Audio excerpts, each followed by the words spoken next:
JPS Techno courses medical coding, SAP FICO, SAP ABAP, SAP Security.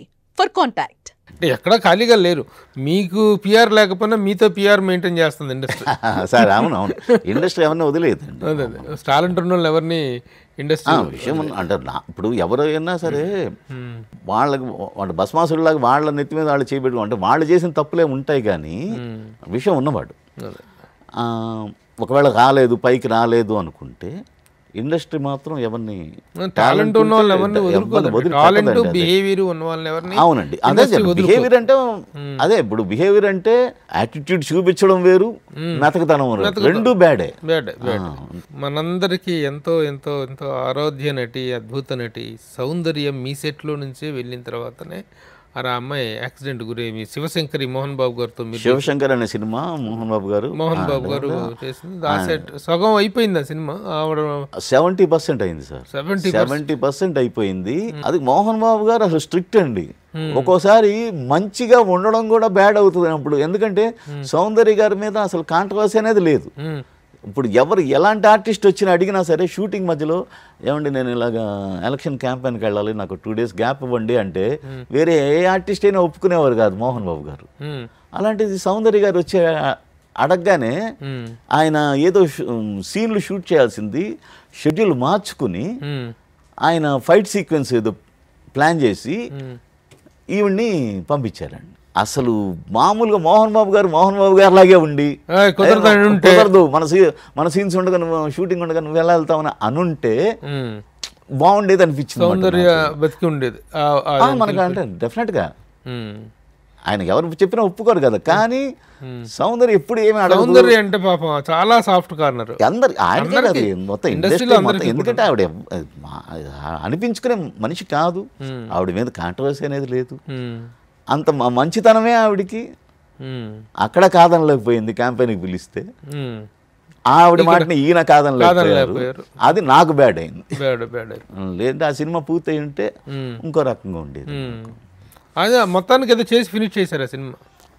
70% అయిపోయింది. ఇంకా మళ్ళీ మొత్తం ఇంకో కొత్త హీరోయిన్ పెట్టుకొని మొత్తం చేయడం అంటే చాలా కష్టం అని చెప్పి ఫస్ట్ ఆ న్యూస్ తెలిసిన తర్వాత మీ రియాక్షన్ ఏంటి అసలు? ఎందుకంటే డైరెక్టర్గా ఇంకా మీకు అదే పెద్ద సినిమా అప్పటికి. ఇంకా అంతే సార్. ఆ సినిమా సక్సెస్ అయితే మామూలు ఇండస్ట్రీలో ఉండేవాళ్ళు. మోహన్ బాబు గారు పిలిచి నీకు సినిమా ఇచ్చారంటే మామూలు విషయం కాదు ఇలా మాట్లాడిన వాళ్ళు అంటే. అలాంటిది అది నాకు ఎలా అంటే నాకు సినిమాలకి రాసి పెట్టలేదు. ఎందుకంటే పవన్ కళ్యాణ్ గారితో సినిమా అని చెప్పి సెట్ వేసిన తర్వాత అయిపోయిందండి నాకు. ఆల్మోస్ట్ ఎలక్షన్ అంటే జరుగుతుంది. పవన్ కళ్యాణ్తో సినిమా సెట్ వేసి ఆగిపోవడం అనేదే తట్టుకున్నాను నేను. ఇంతలో తర్వాత కొద్ది రోజులకి మనకు పిఆర్ ఏముండదు అసలు నమ్మరు. అసలు శివనాగేశ్వరరావు అని ఒక డైరెక్టర్ ఉన్నాడు. ఆయన ఏదో మోహన్ బాబు గారిని కలిసి కథలు ఏవో కావాలంటే రాజేంద్ర దగ్గర కథలు ఉన్నాయండి అంటే ఆయన నాకు మోహన్ బాబు గారు ఫోన్ చేసి ఏమో కథలు ఉన్నాయంట కదా నాకు వచ్చి నాకు పరిచయమే కదా నువ్వు వచ్చి నాకు కథలు ఉన్నాయని చెప్పొచ్చు కదా అని ఆయన ఫోన్ చేస్తే వెళ్ళాను నేను. వెళితే నా కథ ఒకటి చెబితే పిల్లలకి విష్ణుకి కానీ మనోజ్కి కానీ చెబితే అది అంతకుముందు రవిరాజ్ శెట్టి గారికి చెప్పున్నా ఆ కథ. నేను చెబితే అది ఒకటే కథ ఉందండి ఆ కథ నేను రవిరాజ్ గారికి చెప్పాను.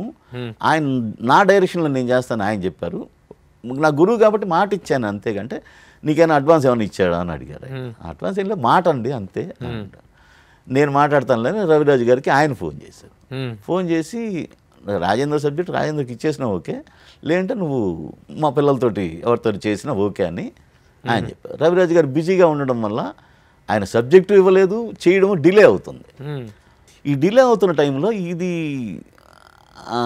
రవి ఒప్పుకునేలా లేడు కానీ మేము కథ అనుకుంటున్నాము అని రోడ్ టు పెర్డిషన్ అని ఒక ఇంగ్లీష్ సినిమా అన్నమాట. దాది బేస్ చేసుకుని ఈ శివశంకర్ సినిమా వాళ్ళు ఒకటి అనుకున్నారు. దాన్ని నేను కూర్చున్న తర్వాత కొంచెం అది మార్పులు చేసి సరే అని అలాగా సరే అంటే నేను మళ్ళీ నాకు డబ్బు బలి చెప్పిన తర్వాత మళ్ళీ నేను మళ్ళీ విష్ణుతోటో మనోజ్తోటో చేయాల్సిన అవకాశాన్ని అంటే మోహన్ బాబు గారు అంటే తక్కువని కాదు చెప్పేది. మళ్ళీ నా కథ నేను యూత్తో చేయాల్సిన దానికిను వాళ్ళు సెలెక్ట్ చేసుకున్న సబ్జెక్టు మోహన్ బాబు గారితో చేయడానికి మళ్ళీ తేడా ఉంది కదా. అవును. అలా మొదలుపెట్టినా సరే మళ్ళీ నాకు సౌందర్య గారు యాక్సిడెంట్లో పోవడం అంటే ఇంకా సినిమాలకి నాకు సెట్ కావట్లేదు, ఏదో ఆ రాత లేదు అనుకుని నేను ఇంకా సీరియల్స్కి ఇంకా మైండ్లోనే ఆ సినిమాలు అనేది తీసేశాను అనమాట. తీసేసి సీరియల్కి ఇదైపోయి దాంతో ఇక ఈ కార్తీక దీపంతో రిటైర్మెంట్ అనే మాట చెప్పాను.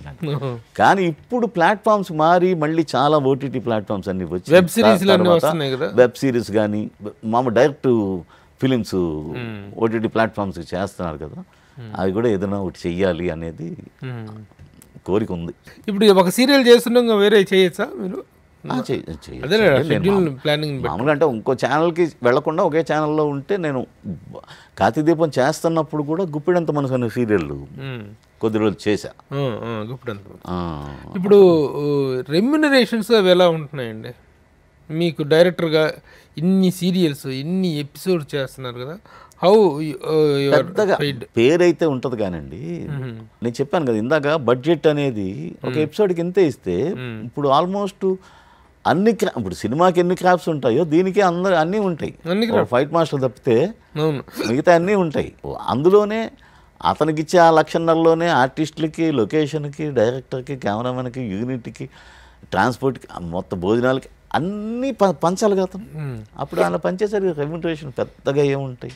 మీకు మామూలుగా ఎపిసోడ్ వైజ్ ఇస్తారా? మీకు ఎపిసోడ్ వైజ్ ఎపిసోడ్కి ఇంతనే ఉంటుంది. ఎంత ఉంటుంది? ఉంటుందండి 10 అంటే నెలకి 26 ఎపిసోడ్లు ఇవ్వాలి. So well of with everything, comfortable. Okay okay. అది ఇప్పుడు సినిమాలు చేసి చాలామంది పని లేక రోడ్డు మీద తిరిగే వాళ్ళకంటే బెటర్ లైఫ్. ఈరోజు ఎంతమంది కో డైరెక్టర్లు, అసోసియేట్స్, సీనియర్స్ చాలా మంది ఉంటారు, పదుల మీదే సక్సెస్ అవుతారు. ఇది సినిమా ఫీల్డ్లో ఉన్నది, అది ఇప్పుడే కాదుగా, బిగినింగ్ నుంచి ఉన్నదే అది. ఇంక ఇప్పుడు ఎలా ముగించబోతున్నారు కార్తీక దీపం? రన్ ఎలా ఉంటుంది అనేటిది ఏమైనా క్లూ ఇస్తారు? దానికి ఫిక్స్డ్ ఇదే ఉండదండి. ఏది ట్రెండ్ ఎలా ఉంది, ఇప్పుడు కొంచెం టీడియస్గా వెళ్తుంది, ఎమోషనల్ ఎక్కువైపోయింది, కొంచెం ఫన్గా వెళ్తే బాగుంటుంది అనుకున్నాం అనుకోండి, అది కొంతకాలం అన్నమాట. అది కొంతకాలం ఫన్నే ఎక్కువైపోయింది, మళ్ళీ కథ లేదంటున్నారంటే మళ్ళీ కొంచెం కథలో సినిమాలకిను సీరియల్కి ఉన్నది అదే. ఒక మహా అయితే ఒక 10 days బ్యాంకింగ్ ఉంటుంది కాబట్టి మనం తీసుకున్న రూటు సరిగ్గా లేదు, ఇది జనానికి పెద్దగా రుచించట్లేదు అన్నప్పుడు దాన్ని మార్చుకునే వెసులుబాటు ఉంటుంది అన్నమాట.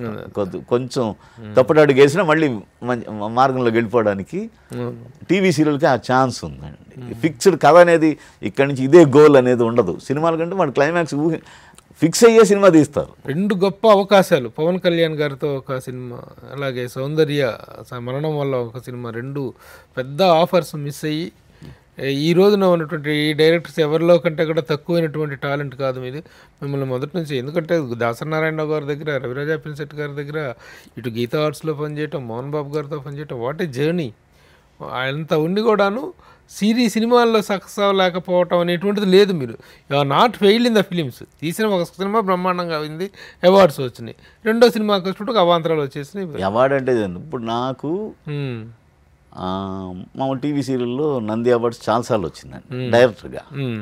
అనుకోకుండా ఒకసారి డైలాగ్ రాశాను, డైలాగ్ రైటర్గా నంది అవార్డు వచ్చా. నేను అసలు చెన్నైలో పుట్టి పెరిగి తెలుగులో డైలాగ్ రాసి దానికి నంది అవార్డు రావడం అనేది, ఏ సీరియల్ ఈ నిజం అబద్ధం అయితే అని ఒకటి మా వాళ్ళకే ఒకటి చేశాను అనమాట. చేస్తే డైలాగ్ రైటర్గా నాకు నంది అవార్డు ఇచ్చారు దానికి. So you're awarded and rewarded director. Wonderful. సీరియల్స్లో కూడా మీ లెగసీ ఇలా కంటిన్యూ అవుతుంది. నెంబర్ 1 పొజిషన్లో ఉన్నారు డైరెక్టర్గా టీవీ సీరియల్స్లో. One of the top directors in TV serials. అలాంటి అద్భుతమైన క్రెడిట్ రావటం గొప్ప విషయం. All the best. మీ పాత్రల కోసం మళ్ళీ మీరు ఎలాంటి టర్నింగ్లు తీస్తారో కార్తీక దీపంలో అనేటువంటి ఉత్కంఠ మాత్రం ఆ ఫస్ట్ దానికి వచ్చినంత ఇది వస్తుంది కదా, దీనికి కూడా అవకాశం ఉందండి. అవకాశం ఉంది. So waiting for the remaining episodes. ఇలా కంటిన్యూ అవ్వాలి. ఆల్ ద బెస్ట్ డైరెక్టర్ గారు. Thank you very much. Spared enough time. ఎందుకంటే కార్తీక దీపం సీరియల్ డైరెక్టర్తో ఒక ఇంటర్వ్యూ అనేటువంటిది ఇట్ సెల్ఫ్ మా ప్రేక్షకులకు కూడా చాలా ఒక ఇంట్రెస్టింగ్ పాయింట్. సో అందుకనే మిమ్మల్ని అడగటం జరిగింది, మీరు వెంటనే యాక్సెప్ట్ చేశారు. Thank you very much sir. Prabhu garu నాకు ఎప్పటి నుంచో తెలుసు కాబట్టి ప్రభు గారు పిలిచారు. నేను మామూలుగా ఇంటర్వ్యూలు ఇవ్వను. ప్రభు గారు కనిపించరు మీరు. ప్రభు గారు మన అక్కడ కలిసాము, మీరు అడిగారు, అవునవును, మీరు అడిగారని వచ్చాను. థ్యాంక్ యూ అండి, థ్యాంక్ యూ. నమస్తే. నమస్తే సార్. సుమన్ టీవీలో మీ పర్సనల్ అండ్ బిజినెస్ ప్రమోషన్స్ కోసం కింది నెంబర్కి కాంటాక్ట్ చేయండి.